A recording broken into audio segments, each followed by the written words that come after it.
할렐루야. 오늘 저는 여러 성도님들과 함께 압살롬과 아히도벨의 반역과 몰락, 거기서 우리가 배워야 할 교훈들, 이런 제목으로 함께 은혜를 나누겠습니다. 우리가 살고 있는 이 현대는 죄악의 강물이 탕류처럼 흐르고 있는 시대다, 이렇게 말할 수가 있어요. 또 그런 가운데 배신이, 또 남을 속이고 하는 일이 난무한 오늘날이다. 자, 이런 오늘을 사는 우리가 압살롬의 반역과 몰락에서 무슨 교훈을 얻어야 할 것인가? 그 압살롬의 반역과 몰락은 그리스도인들에게 무슨 의미를 갖는가? 이런 관점에서 오늘 말씀을 살펴보겠습니다. 자, 우리가 주님 앞에 큰 죄를 짓게 되면 물론 작은 죄도 주님의 매를 불러오고 그럴 때가 있습니다만은 특별히 큰 죄를 짓게 되면은 멈추지 않는 심판의 톱니바퀴 속에 말려 들어갈 수가 있어요. 그래서 다윗이 밧세바와 간음을 저지르고 그리고 그 사실을 은폐하기 위해서 남편을 전장에서 전사하게 하고 은폐를 하려고 했죠. 자, 그것이 하나님의 눈에 숨겨지겠습니까? 드러나서 나단 선지자를 통해서 그 죄를 은유적으로 표현할 때 다윗이 알아듣고 하나님 앞에 죄를 회개하죠. 그때 하나님께서 그 죄를 사하셨다 그랬습니다. 그럼에도 불구하고 다윗의 죄에 대해서는 사유를 하시면서도 매를 거두진 않으셨어요. 그래서 그 집안에 칼이 끊이지 않겠다고 심판을 내리셨죠. 그 결과 자녀들 간에 있을 수 없는 사건이 일어나죠. 장남 암논이 딸 다말을 강간하는 사건이 일어나요. 그러니까 그 다말의 오라비 압살롬이 암논을 살해하고 타국으로 망명을 하죠. 자, 그렇게 해서 오랜 세월을 타국에 가서 살던 압살롬이 결국은 돌아오게 됩니다. 그러나 치유되지 않은 다윗과 압살롬의 상처가 남아 있었어요. 그래서 결국은 압살롬이 욕심을 품고 사람들의 인심을 자기에게로 향하게 하고 그러고 드디어 반란을 일으키죠. 그럴 때 반란의 중요한 요소 중에 하나가 모사예요. 지혜로운 모사가 압살롬에겐 없었던 거예요. 그런데 헤브론으로 가서 반란을 일으키는데 하나님 앞에 제사를 올립니다. 이게 올바른 제사가 될 수 있을까요? 그럴 수 없을 것 같아요. 오늘날 우리가 살아가는데도 종교를 정치에 이용하는 그런 사람들이 또 많이 있지요. 그래서 예배라는 형식을 통해서 또는 조찬 기도회라는 형식을 통해서 종교를 정치에 이용하려는 분들이 있고 압살롬도 예외가 아니었습니다. 그래서 하나님 앞에 제사란 명목으로 반란을 여기서 일으키고 있어요. 그런데 바로 필요한 게 모사여서 압살롬이 사람을 보내서 다윗의 모사 길로 사람 아히도벨을 그의 성읍 길로에서 청하여 온지라. 아히도벨은 정말로 뛰어난 지혜를 가진 사람이었던 것 같아요. 그래서 사무엘하 16장 23절의 말씀을 보니까 그때에 아히도벨이 베푸는 계략은 사람이 하나님께 물어서 받은 말씀과 같은 것이라 아히도벨의 모든 계략은 다윗에게나 압살롬에게나 그와 같이 여겨졌더라. 이렇게 기록하고 있어요. 그러니까 아히도벨이 내놓는 모든 계략은 하나님께 여쭤서 하나님이 주신 계략 같다. 이렇게 느낄 정도로 그의 계략은 아주 뛰어난 계략이었던 거죠. 그런데 이 아히도벨은 다윗의 모사 길로 사람 아히도벨 이렇게 표현되어 있어요. 그러니까 아버지 때에 다윗의 요구에 따라서 계략을 내주고 했던 없어서는 안 되는 중요한 모사였던 거죠. 그런데 이 사람을 압살롬이 자기 편으로 끌어들인 거예요. 자, 그렇게 반란이 본 궤대에 오르고 하니까 사무엘하 15장 13절의 말씀부터 보니까 전령이 다윗에게 와서 말하되 이스라엘의 인심이 다 압살롬에게로 돌아갔나이다 한지라. 다윗이 예루살렘에 함께 있는 그의 모든 신하들에게 이르되 일어나 도망하자.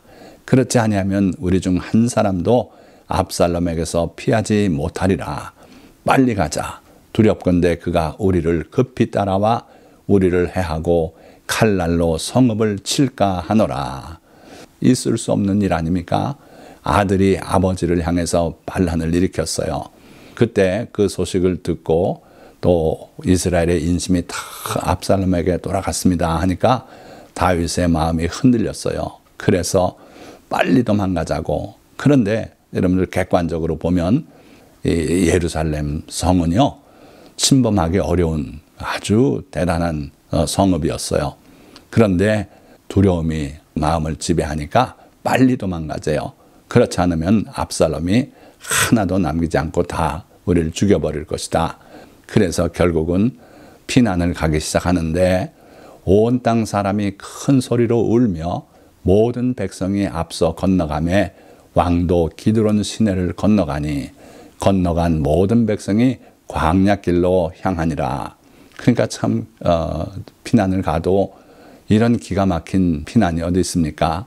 아들이 아버지를 대항해서 반란을 일으켰고 그리고 빨리 가지 않으면 다 죽을 것 같다 해서 다윗이 피난을 명령하고 이렇게 되니까 사람들이 다 울면서 기드론 시내를 건너가고 피난이 시작됐어요. 그런데 놀라운 일은 하나님의 제사장들이 언약궤를 메고 예루살렘 성 밖으로 나온 거예요. 하나님의 그 장막 안에 있어야 될 언약궤를 메고서 다윗과 함께 피난 가겠다고 나선 거죠. 그런데 다윗은 그걸 되돌려 보냈어요. 하나님의 언약궤가 나와 같이 피난길에 오를 순 없다. 그러니까 하나님의 본 곳인 성막 안에 모셔둬라. 하나님께서 나를 만약 기뻐하시면 다시 내가 돌아와서 이 언약궤 앞에 하나님 앞에 예배 드릴 것이다. 그러면서 돌려보냈어요. 그러니까 다윗은 요즘 흔한 그런 정치인들과 달랐어요. 종교를 자기의 권력을 위해서 이용하려고 하지 않았고 오히려 하나님의 그 언약궤 앞에 겸손함을 보이고 돌려보냈어요. 자, 여기서 우리가 다윗의 겸비함을 배워야 되지 않겠습니까?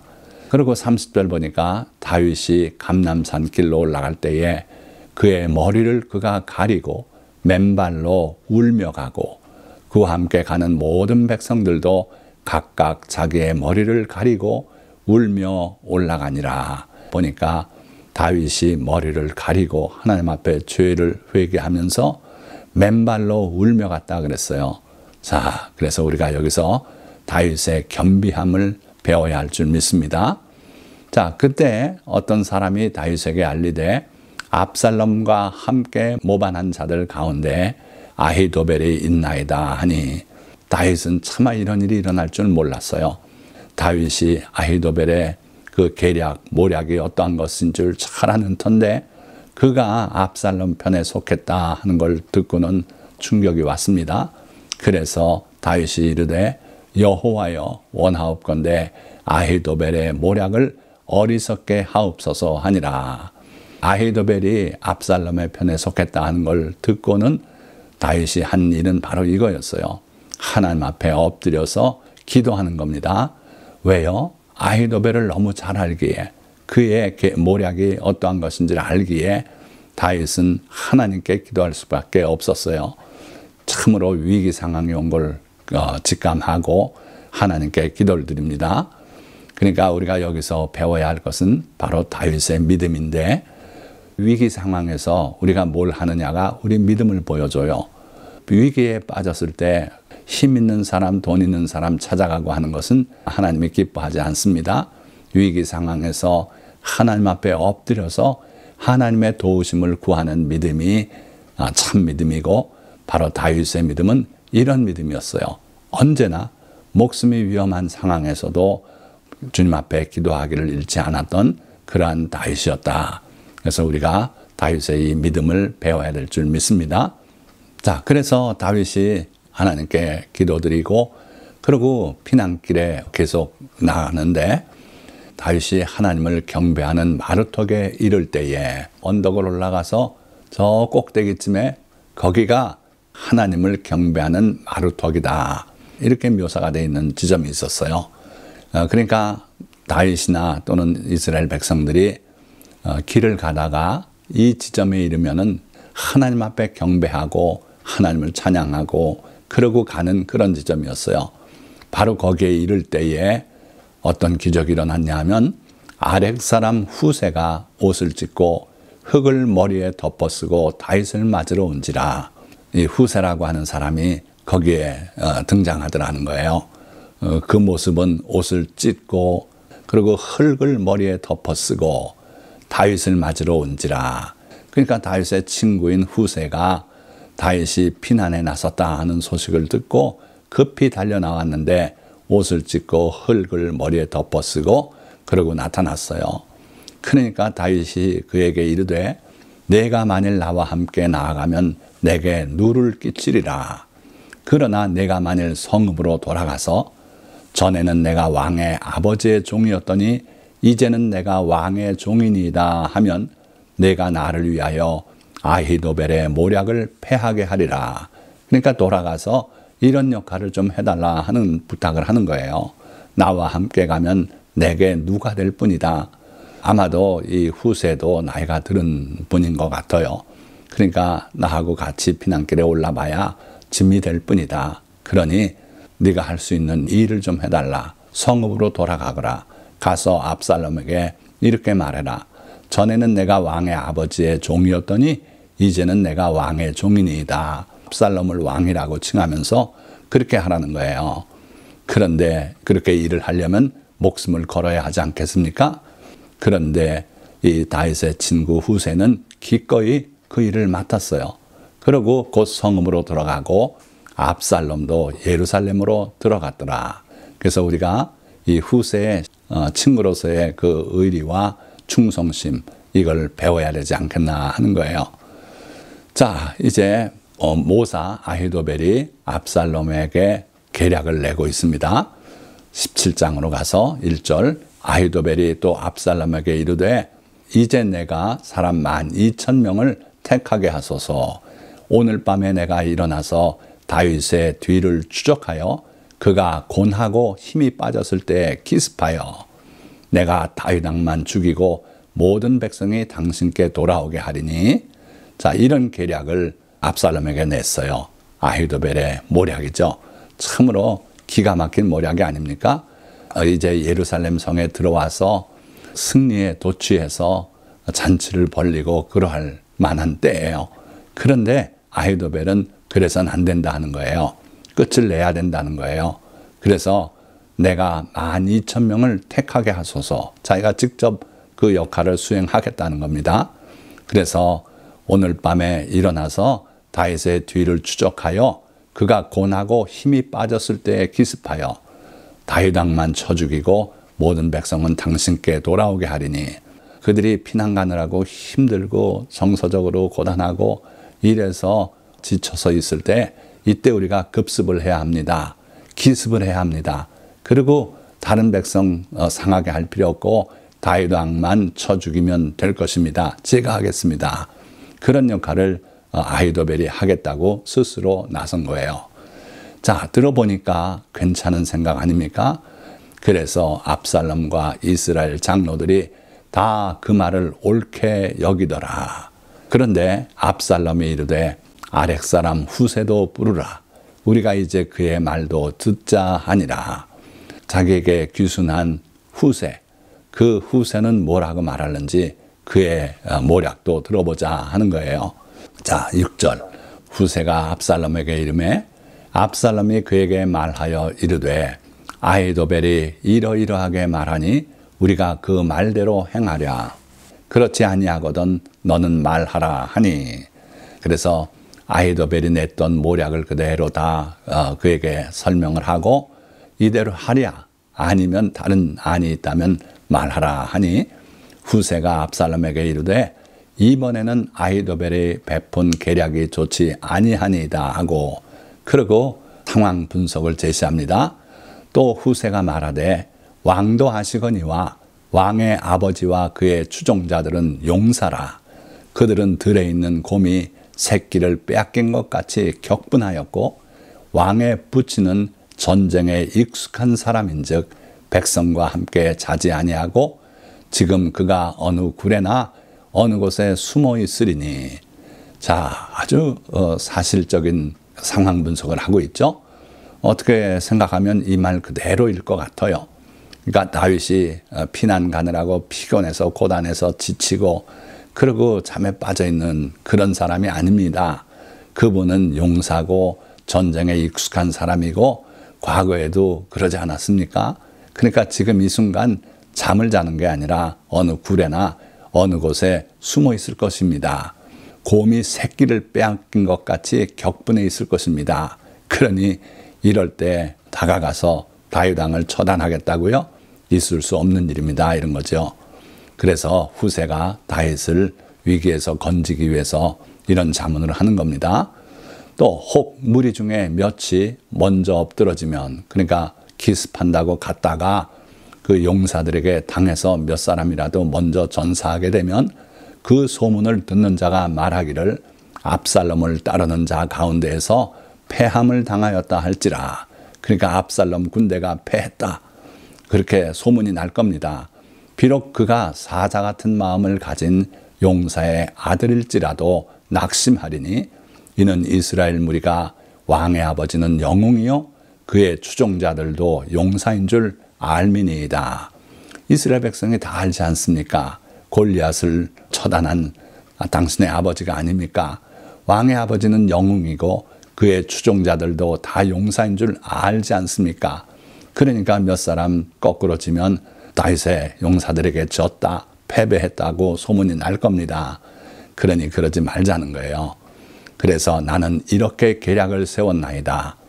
온 이스라엘을 단부터 브엘세바까지 바닷가에 많은 모래같이 당신께로 모으고 친히 전장에 나가시고. 자, 기가 막힌 후세의 전략이 나옵니다. 제 계략은 이렇습니다. 일단 온 이스라엘을 소집하십시오. 당신이 이제 이 나라의 왕이 되었으니 이렇게 교만을 부추기는 겁니다. 단에서부터 브엘세바까지, 우리 한국식으로 말하자면 백두산부터 한라산까지 온 국민을 당신께로 소집하십시오. 명령에 따르지 않는 자는 처단하십시오. 뭐 이런 식이에요. 그러니까 당신이 왕이라는 걸 부추겨 주는 겁니다. 그러고 왜 아히도벨을 앞세웁니까? 그가 전장에서 이기면은 영광이 다 그에게 돌아가지 않겠습니까? 그러지 마시고 친히 전장에 나가십시오. 그러면서 압살롬을 부추겨요. 자, 잠언 16장 18절 말씀 보면 교만은 패망의 선봉이요 거만한 마음은 넘어짐의 앞잡이니이다. 유명한 말씀 아닙니까? 교만하게 되면 결국 패망하게 된다는 거예요. 교만이 패망의 선봉이다. 항상 패망하는 일에 맨 앞에는 교만이 있더라는 거예요. 또 거만한 마음은 넘어짐의 앞잡이니이다. 그러니까 지금 이 말씀대로 압살롬을 패망하게 하려면 그에게 교만을 심어주고 거만한 마음을 넣어주면 돼요. 그래서 후세의 계략은 바로 그거였어요. 그래서 압살롬을 부추겨 교만의 마음을 넣어줍니다. 그래서 우리가 여기서 얻을 교훈은 우리의 마음에 교만을 일으키고 거만을 부추기는 교훈을 피하라는 거예요. 우리가 승리하고 살아가려면 마음의 교만과 거만을 내쫓아야 돼요. 하나님 앞에 겸비한 마음으로 서야 될 줄 믿습니다. 자, 이어지는 후세의 계략을 들어보세요. 우리가 그 만날 만한 곳에서 그를 기습하기를 이슬이 땅에 내림같이 우리가 그의 위에 덮여 그와 그 함께 있는 모든 사람을 하나도 남겨두지 아니할 것이요. 그러니까 아히도벨이 12,000명의 군사로 이 일을 한다 그랬는데 그거 가지고 안 됩니다. 전 국민을 소집해서 그들을 그냥 그대로 덮어버립시다. 우리의 압도적인 군사력으로 그들을 덮어버려야 됩니다. 이것도 자만심이에요. 지금 당신이 왕이 되었다는 걸 자꾸 부추기는 거예요. 또 만일 그가 어느 성에 들었으면 온 이스라엘이 밧줄을 가져다가 그 성을 강으로 끌어들여서 그곳에 작은 돌 하나도 보이지 아니하게 할 것이니이다 하매. 이게 말이 됩니까? 이거는요 있을 수 없는 자만, 거만, 교만, 그 마음을 가진 사람 아니면 받아들일 수 없는 얘기예요. 있을 수 없는 그런 일을 부추기고 있는 거예요. 그런데 놀랍게도 이 말에 사람들이 찬성을 해요. 압살롬과 온 이스라엘 사람들이 이르되 아렉 사람 후세의 계략은 아히도벨의 계략보다 낫다 하니 이는 여호와께서 압살롬에게 화를 내리려 하사 아히도벨의 좋은 계략을 물리치라고 명령하셨음이더라. 자, 비록 하나님께서 다윗을 징벌하시기 위해서 지금 매를 들어서 반란이 일어나게 하시고 피난 가게 하시고 눈물을 흘리고 하나님 앞에 기도하게 하시고 이렇게 하셨지만 하나님은 다윗의 죄를 용서하셨던 겁니다. 그래서 그 반역을 일으킨 압살롬에게 화를 내리시려고 그렇게 하셨다는 거예요. 잠언 21장 30절 말씀 보면 지혜로도 못하고 명철로도 못하고 모략으로도 여호와를 당하지 못하느니라. 아히도벨의 모략도 하나님을 당할 수 없어요. 하나님께서 작정하셨으면 결국 그 아히도벨의 모략도 다 패하게 하시는 그런 능력의 하나님이세요. 사실은 훌륭한 계략인데 그 계략이 이 후세의 계략 앞에 패하고 말았어요. 그래서 결국은 압살롬과 아히도벨이 이스라엘 백성을 소집하고 다윗은 안정적으로 피신을 할 수 있었고요. 아히도벨은 자기의 계략이 시행되지 못함을 보고 나귀의 안장을 지우고 일어나 고향으로 돌아가 자기 집에 이르러 집을 정리하고 스스로 목매어 죽음에. 그러니까 반역의 끝은 이렇게 끝나더라고요. 자기 집으로 돌아가서 목매달아 죽고 말았어요. 이 아히도벨은 가론 유다의 전형 같지 않습니까? 예수님을 배반하고 십자가에 못 박혀 죽게끔 한 가론 유다는 결국 스스로 자기 목을 매서 생을 마감하고 말았고요. 그래서 여러 성도님들, 우리는 이 세상을 살 때 배신자가 돼서는 안 돼요.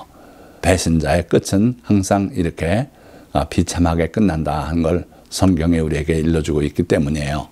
자, 그러면 압살롬의 최후는 어땠는가 잠깐 살펴보고 설교를 마치려고 합니다. 사무엘하 18장 6절에서 7절 그리고 14절에서 15절 말씀을 보니까 이에 백성이 이스라엘을 치러 들러 나가서 에브라임 수풀에서 싸우더니 거기서 이스라엘 백성이 다윗의 부하들에게 패하매 그날 그곳에서 전사자가 많아 2만 명에 이르렀고, 그러니까 전쟁이 결국 터졌는데 다윗도 충분히 준비가 돼 있어서 싸움이 붙으니까 결국은 압살롬의 백성이 2만 명이나 전사했어요. 그리고 그 압살롬은 참으로 비참한 일을 당했는데 전쟁이 치열한 가운데서 급하게 상수리 나무 밑으로 지나가려고 할 때 그 머리숱이 많아가지고요. 그 머리가 나무 가지에 찔려서 거기 매달렸고, 그리고 압살롬이 타고 있던 노새는 빠져나가고 말았어요. 그래서 나무에 매달려 있는 그걸 보고 요압 장군이 와서 창으로 심장을 찌르고 그리고 그 부하들이 쳐 죽였다 그랬어요. 그래서 압살롬은 비참한 최후를 맞았고 전쟁은 그렇게 끝이 나고 말았습니다. 그러니까 배신자의 길을 걷지 말아라. 배신자의 길은 이와 같이 비참하게 끝난다 하는 교훈을 우리가 얻어야 돼요. 그리고 하나님의 심판을 부를 만한 죄를 짓지 말아야 합니다. 자, 말씀을 맺겠습니다. 성경은 세월이 흘러도 변하지 않는 하나님의 진리를 담고 있으며 성경에 기록된 선조들의 삶은 우리에게 본이 되라고 기록된 것입니다. 그래서 사랑이 메마르고 배신이 난무하는 마지막 때를 살아가는 성도로서 우리는 압살롬의 반역에 관해 읽으며 첫째로 위기 앞에서도 흔들리지 않는 다윗의 믿음과 그의 인성을 배우고, 둘째로 목숨을 걸고 충성한 다윗의 친구 후세의 신의와 충성도 배워야 합니다. 그리고 셋째로 압살롬과 아히도벨의 비참한 종말을 통해 반역과 배신의 끝이 무엇인지 배우고 결코 그 길로 나아가지 말아야 합니다. 넷째, 교만과 거만을 불러일으키는 속삭임에 귀를 기울이지 말고 물리쳐야 합니다.